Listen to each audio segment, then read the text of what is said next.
প্রত্যন্ত গ্রামটির নাম ছিল ঘনশ্যামপুর। গ্রামটি ঘন বন আর বিশাল পুকুরে ঘেরা।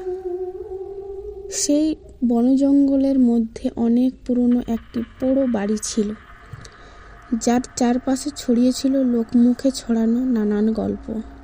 লোকেরা বলতো এই বাড়িতে একসময় জমিদার মনীন্দ্র রায় থাকতেন। তার ছিল অপার ধন সম্পত্তি, তবে ছিল অদ্ভুত এক শখ, তান্ত্রিক বিদ্যার চর্চা। একদিন জমিদার মনীন্দ্রের খোঁজ মিলল না।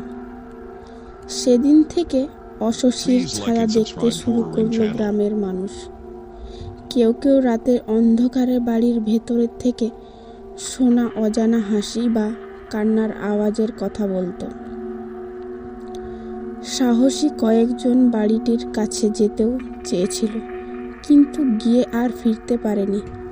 গ্রামের বাসিন্দা রূপক গ্রামের গল্পকথায় বিশ্বাসী ছিল না। একদিন সে বন্ধুদের চ্যালেঞ্জ দিয়ে বলল, আমি নিজে যাচ্ছি সেই বাড়িতে, সব ভ্রান্তি ভেঙে দেব।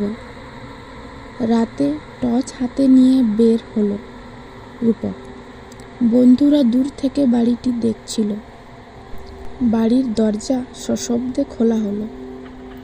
ভেতরে ঢুকতেই একটা ঠান্ডা হাওয়ার ঝাপটা লাগলো রূপকের গায়ে। দেওয়ালের ফাটলে জোনাকি পোকা, ধুলা জমে গিয়েছে সমস্ত ঘর জুড়ে। হঠাৎ পেছনে কিসের যেন একটা নড়াচড়ার শব্দ।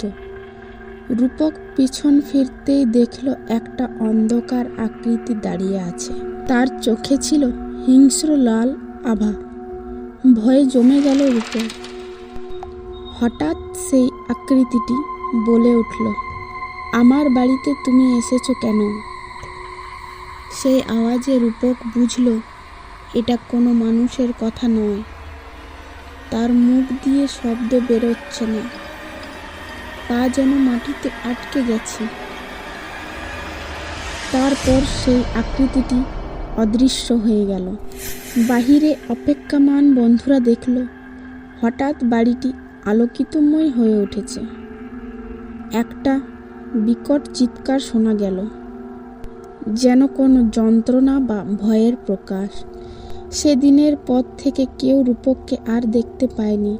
শুধু রাত হলে সেই পোড়ো বাড়ি থেকে শোনা যায় একটা গভীর নিঃশ্বাসের শব্দ আর একটা দুরাগত কান্না, যেন কেউ দুঃখের বিলাপ করছে। গ্রামের মানুষ বুঝল তাদের বিশ্বাস ঠিকই ছিল, সেই বাড়ি অভিশপ্ত। তারপর থেকে কেউ আর বাড়িটির ধারে কাছে যেত না।